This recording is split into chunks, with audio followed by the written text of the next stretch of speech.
We're all headed back to work and school following Hurricane Ian last week and the disruptions that created.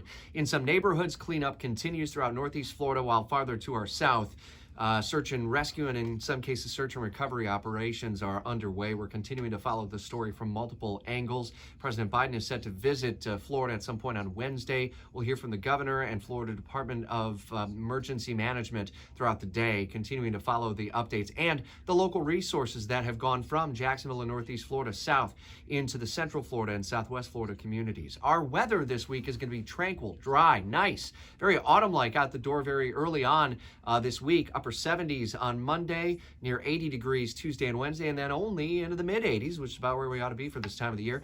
And at this point, nothing developing in the tropics short term. However, Mike Burrish is eyeing some Caribbean trouble that may develop over the next week to 2 weeks. Follow updates in Talking the Tropics with Mike at WOKV.com.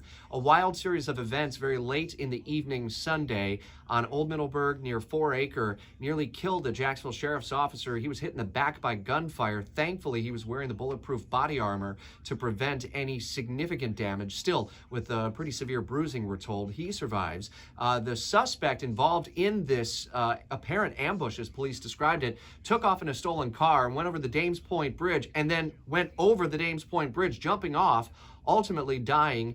Police are still unpacking a lot of details on this still unfolding situation. State Attorney's Office certainly is going to be investigating details, and as we learn more, we'll be sure to update you throughout the hours ahead and the day ahead. These and other stories updated in real time at WOKV.com. Get breaking news and severe weather and traffic alerts sent right to your phone in the 104.5 WOKV app.